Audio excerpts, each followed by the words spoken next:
Today, we're going to dive into something pretty incredible, a first-person account of what's known as a mystical vision.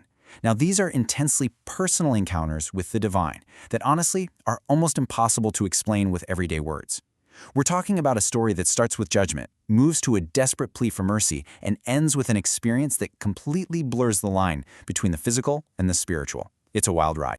And here it is. This is the actual source we're exploring. We're not looking at a summary or someone else's interpretation. This is the real deal, the story told in the narrator's own words. So let's walk through what's happening on this page and really try to get inside this incredible experience. All right, so the scene is set during the Feast of the Purification. Our narrator is part of a religious procession, and right from the very first sentence, bam, we are thrown headfirst into this moment of really intense spiritual conflict. Just try to imagine this for a second. In this vision, the narrator is holding the infant Jesus, and the Virgin Mother comes up to them.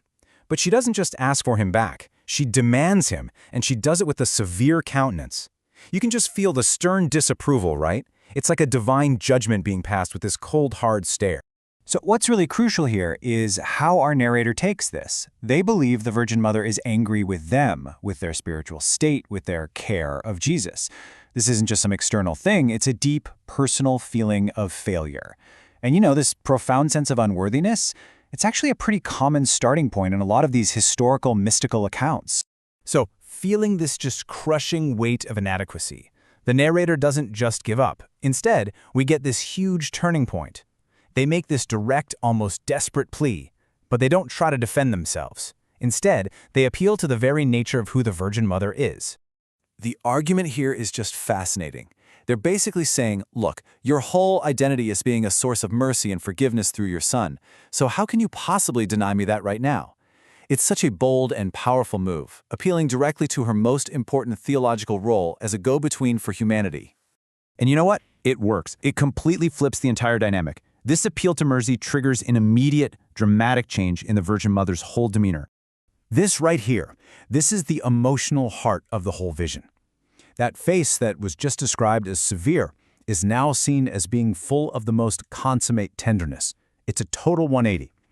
That harsh judgment just melts away, and it's replaced by this overwhelming sense of love and compassion. So this change of heart, it builds up to the absolute peak of the experience. All that tension from the beginning just gives way to this moment of incredibly profound and intimate union. This is the mystical climax of the whole vision. Now, what triggers this is a very specific line of scripture being read during the ceremony.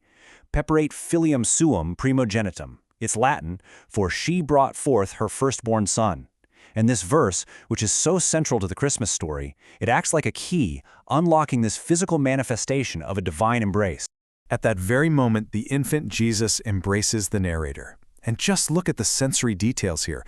The feeling of little arms around my neck, the breath so full of sweetness.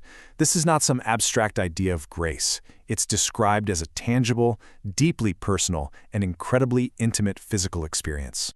And the effect is just total spiritual fulfillment. That crushing feeling of unworthiness from the beginning, it's completely gone, replaced by this feeling of being nourished and abundantly satisfied.